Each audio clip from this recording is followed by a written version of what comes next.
গল্পটা শুরু হয় মিশর থেকে, যেখানে আর্কিওলজিস্টের একটি দল খননের কাজ করছিল।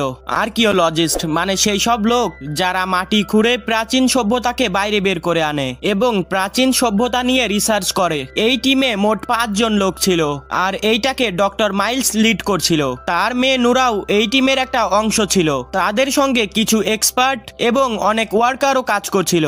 খনন করার সময় টিম মাটির নিচে একটা অদ্ভুত পিরামিড দেখতে পেল, কিন্তু এই পিরামিডটা বাকি সবগুলোর থেকে আলাদা ছিল।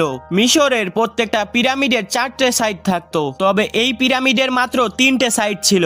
এই আবিষ্কারটা এতটাই রহস্যময় ছিল যে এইটা দেখে পুরো টিম অবাক হয়ে যায়। ডক্টর মাইলস আর তার পুরো টিম তখনই সিদ্ধান্ত নেয় যে তারা এইটাকে খুঁড়বে এবং ভেতরে গিয়ে এইটার রহস্য উদ্ঘাটন করবে। কিন্তু মিশরের সাধারণ জনতা এই খনন কাজের একদম বিরুদ্ধে ছিল। বলা হয় এই পিরামিডের উপর শতাব্দী থেকে যারা কাজ করত তারা কোনো না কোনো অভিশাপের শিকার হতো।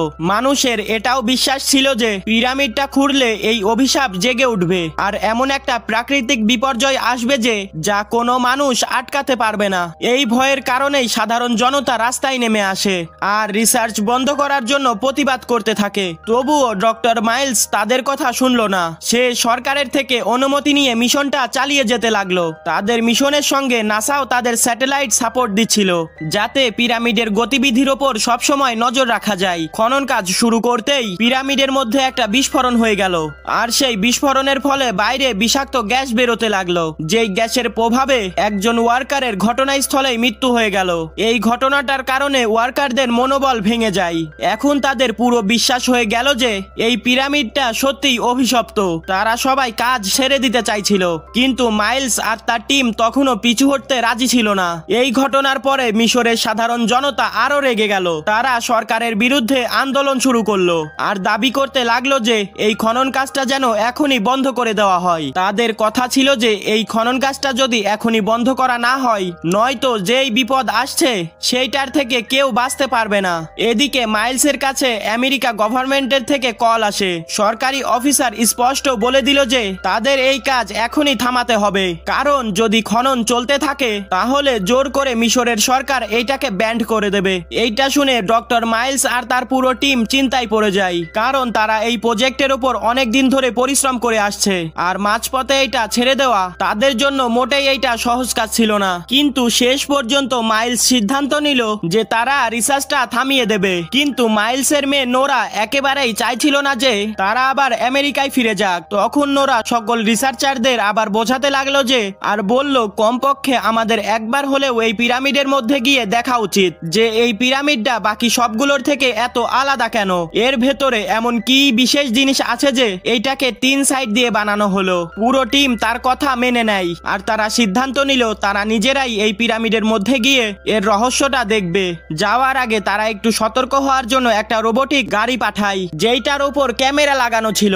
ওই ক্যামেরার সাহায্যে তারা পিরামিডের ভেতরের অবস্থা দেখছিল।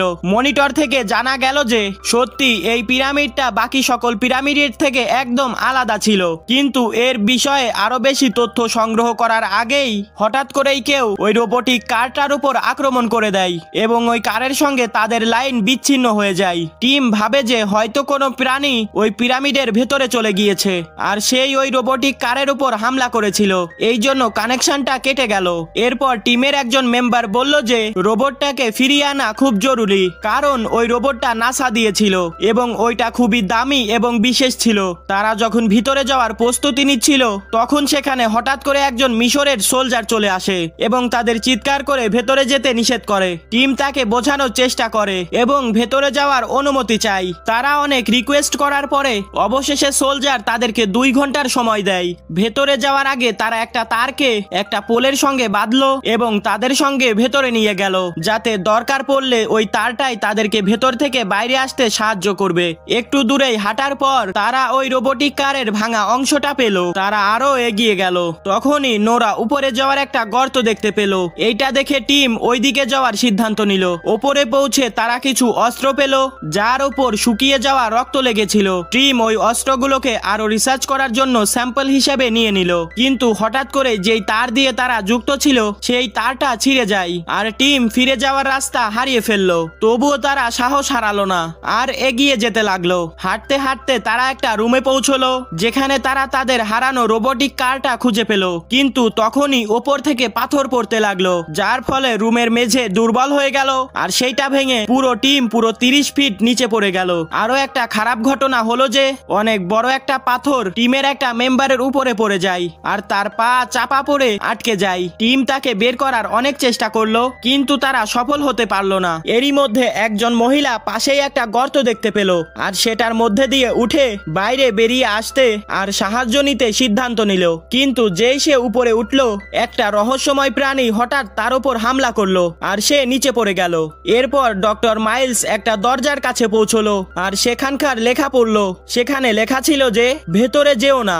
এইটা দেখে সে সবাইকে বলল যে পুরো টিম সেখানেই অপেক্ষা করুক যতক্ষণ না সোলজাররা তাকে খুঁজতে আসছে। কিন্তু নোরা তার কথায় রাজি ছিল না। সে বলল যে ওই লোকটাকে বাঁচানোর জন্য তাদের কাছে অনেক কম সময় আছে। তাই টিম ওই রাস্তাটা খোলার সিদ্ধান্ত নিল। টিম যেই ওই রাস্তাটা দিয়ে এগিয়ে গেল, হঠাৎ তারা ওই লোকটার চিৎকার শুনতে পেল। ঘাবড়ে গিয়ে মাইলস আর নোরা তাকে সাহায্য করতে ছুটে গেল, কিন্তু সে দেখলো যে এখন তার শুধু একটা কাটা পা পড়ে আছে, যেটা তখনও একটা পাথরের নিচে আটকে পড়েছিল আর মাটিতে রক্তের দাগ। এটা বোঝা যাচ্ছিল যে তাকে গভীর গর্তে টেনে নিয়ে যাওয়া হয়েছে।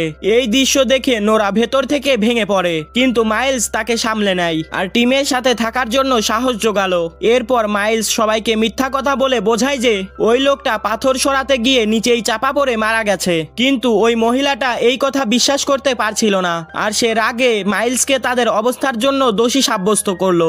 এরপর টিম সুড়ঙ্গের ভেতরে এগিয়ে যেতে লাগলো। তখনই নোরা অনুভব করলো যে কেউ তাদের পিছু নিচ্ছে। এইটা দেখে তারা খুব তাড়াতাড়ি এগিয়ে গেল আর তখন তারা সেই সোলজারকে খুঁজে পেল যে তাদের বাঁচাতে এসেছিল। আর তখনই হঠাৎ করে অনেক রহস্যময় প্রাণী তাদের উপর আক্রমণ করে দেয়। সোলজার তাদের মোকাবেলা করার অনেক চেষ্টা করতে লাগলো, কিন্তু শেষ পর্যন্ত অনেক বড় একটা ক্রিয়েচার এসে তাকে খেয়ে ফেললো। ভয় পেয়ে টিম ঘাবড়ে গিয়ে এক কোনায় চুপচাপ দাঁড়িয়ে থাকে। কিছুক্ষণ পর টিম একটা সুড়ঙ্গের দিকে এগিয়ে গেল, কিন্তু মাইলস অজান্তেই একটা মেকানিজম ট্রিগার করে দিল, যার ফলে একটা দরজা বন্ধ হয়ে গেল আর সুড়ঙ্গটাও দ্রুত বালি দিয়ে ভরে যেতে লাগলো। ভয় পেয়ে সবাই পালাতে লাগলো, কিন্তু সেই মহিলাটা কাটাই ভরা একটা বিপজ্জনক গর্তে পড়ে গেল আর ঘটনাস্থানেই তার মৃত্যু হলো।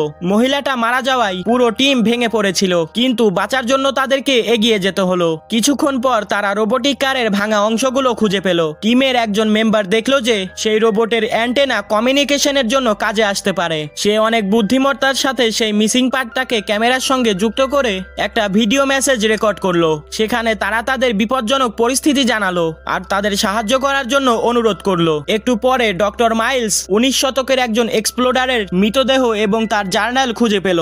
জার্নালে পিরামিড থেকে বাইরে বের হওয়ার রাস্তার কথা বলা ছিল। আর তখনই হঠাৎ করে একটা ধারালো থাবা মাইলসের বুকে আঘাত করলো এবং তার হার্ট বের করে নিল। এইটা দেখে নোরা চিৎকার করে উঠলো আর তার বাবাকে সাহায্য করতে দৌড়ালো, কিন্তু টিমের বাকি মেম্বাররা তাকে নিরাপদে বাইরে টেনে নিয়ে এলো। আর ওই মেম্বার ক্যামেরার সাহায্যে মাইলসের শেষ মুহূর্তের একটা ভিডিও রেকর্ড করলো। তারপর সে নোরাকে রেকর্ড করা ফুটেজগুলো দেখালো। সেগুলো দেখে নোরা ওই প্রাণীটাকে চিনতে পারলো। এটা আনুবিস ছিল, মিশরের একজন দেবতা যে পাপীর হৃদয় খেয়ে ফেলতো। এরপর নোরা তার বাবার মৃতদেহ থেকে ফিলার গানটা তুললো। এরপর সে রুমের ভেতরে কিছু ছবি দেখতে পায়, যেগুলো বোঝাচ্ছিল যে আসলে এই পিরামিডটা আনুবিসকে ফাঁদে ফেলার জন্য তৈরি করা হয়েছিল। ছবিগুলো অনুযায়ী আনুবিস চাইছিল যে সে তার বাবা ওসিরিসের সঙ্গে দেখা করুক আর স্বর্গের শেষ দরজা পর্যন্ত পৌঁছে যেতে পারুক। এর জন্য তার এমন একজন মানুষের হার্ট দরকার ছিল যার আত্মা পবিত্র। তারপর সেই হার্টটাকে দাড়িপাল্লায় মেপে দেখা হতো, যার এক পাশে সেই মানুষের আত্মা এবং এক পাশে তার হার্টটাকে রাখা হতো। যদি দাড়িপাল্লা ভারসাম্যপূর্ণ থাকতো, এর মানে ছিল যে মানুষটা শুদ্ধ ছিল আর তার হার্ট আনুবিসকে স্বর্গে পৌঁছাতে সাহায্য করতে পারবে। কিন্তু এখন পর্যন্ত এমন কোনো মানুষ পাওয়া যায়নি। এরপর তারা দুজন সিলিংয়ে আঁকা তারাদের ম্যাপ দেখলো আর একটা 3 কোণার চিহ্ন খুঁজে বের করলো, যেটা 3 পার্শ্বযুক্ত 3টি পিরামিডকে নির্দেশ করছিল। এইটা সবগুলো তারাদের মধ্যে থেকে একটা উজ্জ্বল তারাকে দেখাচ্ছিল আর বাইরে বের হওয়ার রাস্তা বলছিল। নোরা সব থেকে উজ্জ্বল তারাটা দেখলো আর তারা একটা দড়িযুক্ত গর্তর কাছে গেল। সেখান থেকে তারা জানতে পারলো যে সোলজারও ওই একই রাস্তা দিয়ে পিরামিডে এসেছিল। মনে একটু সাহস জুটিয়ে নোরা ওই দড়িতে চড়তে লাগলো আর ওই মেম্বারও তার পেছনে উঠলো। তখনই আনুবিস হঠাৎ সামনে চলে এলো আর ওই মেম্বারটাকে ধরে ফেললো। এইটা দেখে নোরা পালানোর চেষ্টা করতে লাগলো, কিন্তু আনুবিস তাকেও ধরে ফেললো। তখন নোরা ফ্লেয়ারটা জ্বালালো আর সেটা আনুবিসের দিকে ছুড়ে দিল। এরপর সে দড়িতে চড়ে কিছুক্ষণ দাঁড়িয়ে শ্বাস নিল কিন্তু আনুবিস আবার সামনে চলে এলো আর তাকে ধরে ফেললো। নোরার যখন জ্ঞান ফিরে আসে সে তখন দেখতে পায় একটা পিলারের সঙ্গে তাকে বেঁধে রাখা হয়েছে। আর তখনই আনুবিস তার সামনে এলো আর তার হাত বের করতে যাবে, এমন সময় নোরা বুদ্ধিমত্তার সাথে একটা ব্লেড দিয়ে তার দড়ি কেটে ফেললো আর সেই ব্লেড দিয়ে আনুবিসের গলায় আঘাত করলো। যখন আনুবিস ব্যথায় কাঁদতে লাগলো আর এইটা দেখে নোরা পালানোর সুযোগ পেয়ে গেল, কিন্তু যেই সে পিরামিড থেকে বাইরে বের হওয়ার রাস্তা পর্যন্ত পৌঁছালো ক্লান্তির কারণে সে ওইখানেই অজ্ঞান হয়ে গেল। তার জ্ঞান ফিরে আসার পরে সে দেখলো যে একটা ছোট্ট ছেলে ক্যামেরা ধরে তার সামনে দাঁড়িয়ে আছে। সে তার কাছে সাহায্য চাইতে যাবে, এমন সময় সে দেখলো যে আনুবিস আবার সেখানে চলে এসেছে আর এবার দুজনকেই ধরে পিরামিডের ভেতরে নিয়ে গেল। আর এখানেই মুভিটা শেষ হয়ে যায়। যদি আপনার মুভিটা ভালো লেগে থাকে তাহলে ভিডিওটাকে একটা লাইক করে চ্যানেলটাকে সাবস্ক্রাইব করে রাখতে পারেন। আর আপনারা কোন ধরনের মুভি এক্সপ্লেনেশন দেখতে চান কমেন্টে অবশ্যই জানাবেন।